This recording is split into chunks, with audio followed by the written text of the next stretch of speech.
European बगावत पर कमर बस्ता थे और बहुत से हिंदुस्तानी सिपाही रोजाना दुश्मन की फौज में चले जाया करते थे। 12 से 15 आदमी हर रोज मर रहे थे। शकरबूत खून की एक बीमारी थी जो बड़ी तेजी से फौजियों में फैल रही थी। हिफाजती फौज के 2/3 अफराद से अस्पताल भरे हुए थे और जो बाकी थे उनमें असला संभालने की ताकत तक नहीं थी। कैपल खुद दाग में मुब्तला था और इस मर्ज की आखिरी मंजिल में दाखिल हो चुका था। हिफाजती फौज के मसाइब का जिम्मेदार टीपू को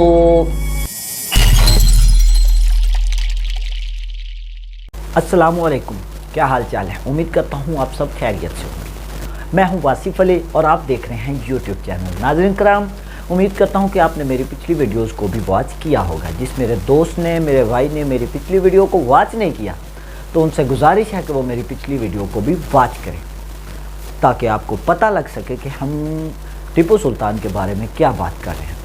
और आपसे एक रिक्वेस्ट होगी कि आप मेरे चैनल को भी सब्सक्राइब ज़रूर करें ताकि मेरी न्यू आने वाली वीडियो आप तक पहुंच सके। तो चलिए नाज़रीन कराम, इस वीडियो को भी हम स्टार्ट करते हैं।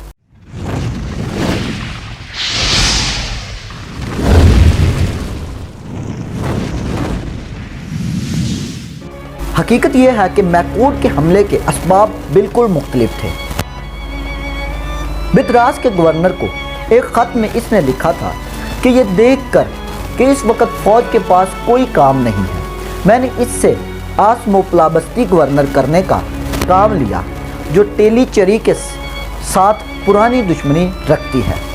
यह हिंदुस्तान के एक निहायत ओहदे बस्ती है और मुंबई गवर्नमेंट के लिए इस पर कब्ज़ा बहुत सूदमंद होगा। एक दूसरे ख़त में वो कहता है कि मैंने हिंदुस्तान में अपनी राजधानी के अलावा इससे ज़्यादा मजबूत और मुस्तकम बस्ती नहीं देखी। हमारे लिए मैंगलोर ज़्यादा बेशकीमत है क्योंकि इसके और समुंदर के दरमियान कोई दुश्मन कदम नहीं रख सकता। इस पर कब्ज़ा इसलिए भी अच्छा था कि ये एक बहुत अच्छी स्याह मर्च की बस्ती थी। टीले चर्सी बहुत से हस और पसमाइंदा और इसका कोई मुस्तकबिल नहीं है। मज़ीद बरा जनरल मैकयूट की मातहती में जो फ़ौज थी वो इस वक्त अपने वजूद को कायम रखने के लिए कीनिया नूर पर हमला करने के लिए मजबूर थी, ख़ुसूसन इस वक्त जबकि सामाने रसद के लिए तमाम इल्तमास और ज़्यादा से ज़्यादा कीमत की पेशकश बेकार हो चुकी थी। कनानूर के खिलाफ मुहिम मुख्तसर थी जो सिर्फ 6 दिन जारी रही। 9 दिसंबर से 14 दिसंबर तक मौलापाल गोबड़ी बहादुरी से लड़े लेकिन आखिर में उन्होंने शिकस्त खाई। मुनकलीन और मुजरमीन की तादाद 279 थी जिनमें मामूली फौजी अफसर शामिल थे। बीबी के नुकसान इससे बहुत ज़्यादा थे। किनानूर और असल के मातहत 42 किलो पर कब्ज़ा कर लिया गया और 4 लाख पगोडे और कसीर मिकदार में सामान खुराक अंग्रेज़ों के हाथ आया। बीबी और इसके ख़ानदान वालों को गिरफ्तार कर लिया गया लेकिन इन सब को इस वक्त रिहा कर दिया गया जब बीबी इस सुलहनामे पर दस्तखत करने पर राज़ी हो गई।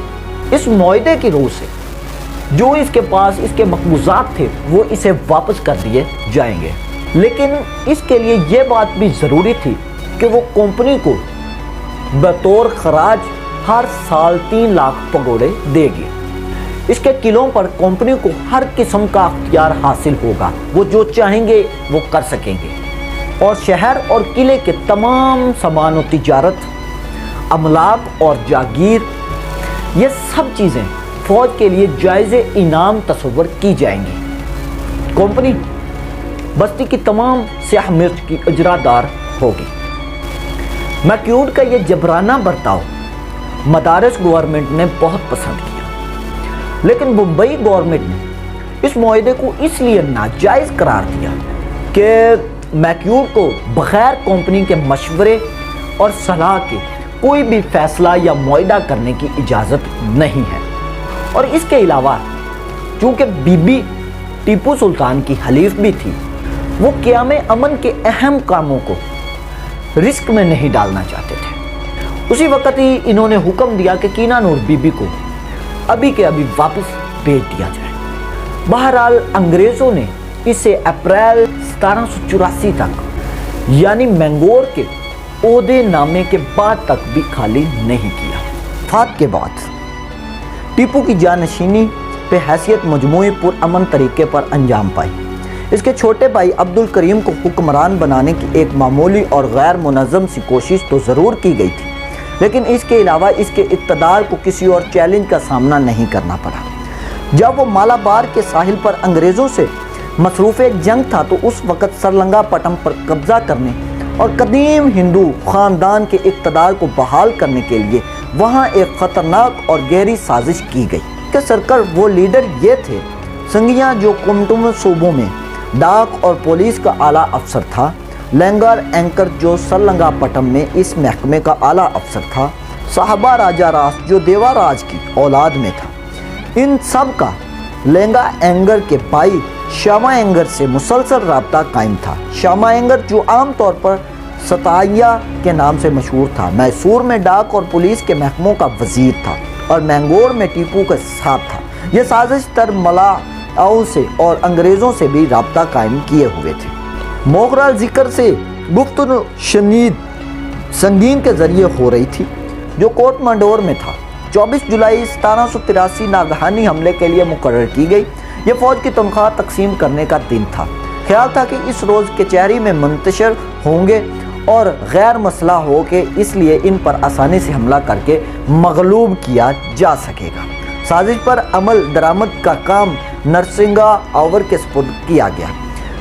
منصوبہ یہ تھا کہ سرلنگا پٹم کے گورنر سید محمد مہدی قلعے کے کمانڈر اسد خان اور وفادار فوج کو ختم کر کے قلعے اور خزانے پر قبضہ کر لیا جائے گا۔ انگریز جنگی قیدیوں کے جو سرلنگا پٹم میں تھے اور ہمراز تھے فوراً رہا کر کے جنرل میتھیوز کی کمان میں دے دیا جائے گا۔ فیلرین کو سرلنگا پٹم کی طرف بڑھنا اور پرانے راجاؤں کے خاندان کے اقتدار کو بحال کرنے میں مدد دینا تھا، لیکن یہ منصوبہ ناکام ہو گیا۔ 22 جولائی کی رات کو دفتر سے گھر جاتے ہوئے سید محمد کو ایک صوبیدار نے خفیہ طور پر اس سازش کی آگاہ کیا۔ اس نے فوراً کارروائی کی اور اس مرحلے کو روک لیا جو انگریزوں کو بھیجا جا رہا تھا اور جس میں انہیں سرلنگا پٹم پر حملہ کرنے کی دعوت دی گئی تھی۔ سازش کے سرگنے گرفتار کر لیے گئے۔ سنگیا جو کوٹمور سے اس مہم میں شریک ہونے کے لیے آیا تھا، اسے بہت سے باغیوں کے ساتھ فوراً موت کے گھاٹ اتار دیا گیا۔ نرسنگا کو ٹیپو کا حکم موصول ہونے کے بعد پھانسی دے دی گئی۔ سازش میں شاما اینگر کی شمولیت جب ثابت ہو گئی تو اسے ہتھکڑیاں پہنا کر سرلنگا پٹم بھیج دیا گیا، جہاں اسے اور اس کے بھائی ریلنگا اینکر کو گورنر الگ الگ پنجروں میں بند کر دیا گیا۔ محمد شربداب کو بھی قید کر لیا گیا جو ٹیپو کی تخت نشینی کے وقت سرلنگا پٹم کا گورنر تھا، اور اسے معطل کر کے اس کی جگہ سید محمد کو گورنر مقرر کر دیا گیا تھا، لیکن بعد میں محمد شتاب کی بے گناہی ثابت ہو گئی اور اسے رہا کر دیا گیا تھا۔ نومبر 1783 میں اس سازش کے تقریباً 4 ماہ کے بعد ایک اور نئی سازش کا پتہ چلا۔ میسور کے پیادی فوج کا ایک اعلیٰ افسر محمد علی بھی تھا۔ وہ اپنی جرت، بہادری، صاف گوئی اور غریبوں کے ساتھ فیاضانہ برتاؤ کی وجہ سے حیدر علی کے بہت قریب بھی تھا۔ اس کے باوجود اس نے سرحد کوٹ کے ساتھ مل کر 2000 کی حقیر رقم کے لیے بغاوت کی اور ان کی سازش کا حصہ بن گیا، لیکن وقت سے پہلے ہی اس کی بغاوت کا علم ہو گیا اور اسے کمانڈر کے عہدے سے اتار دیا گیا۔ تاہم پیلی لیوٹ کی جنگ کے بعد جس میں اس نے نمایاں کامیابی حاصل کی تھی، اسے اپنے سابقہ عہدے پر بحال کر دیا گیا۔ حیدر علی کی وفات کے بعد اسے ٹیپو کا بھی اعتماد حاصل رہا۔ اس ساری کارروائی کے باوجود بھی اس نے انگریزوں کے ساتھ اپنی ساز باز کو بالکل ترک نہیں کیا تھا۔ جب میسور کی فوج مینگور کے سامنے خیمے زن تھی تو اس وقت محمد علی ساحل پر مطمئن تھا اور یہ خدمت اس کے سپرد تھی کہ بنا ٹیپو کی اجازت کے کوئی بھی شخص، کوئی بھی آدمی قلعے میں समुंदर के रास्ते से दाखिल नहीं हो सकता। लेकिन इसके बावजूद इसने मैकॉर्ड को किले में दाखिल होने की और कैम्पबेल से इसके दिफा और कैम्पबेल के तदबीरों के मुतल्लिक इसके साथ मशवरा करना शुरू कर दिया। इसने मैकॉर्ड से एक समझौता भी किया, जिसके रद्द से इसने मंगोल की फौज को दोबारा से मजबूत बनाया और फिर टीपू की फौज पर हमला करने का वादा भी किया।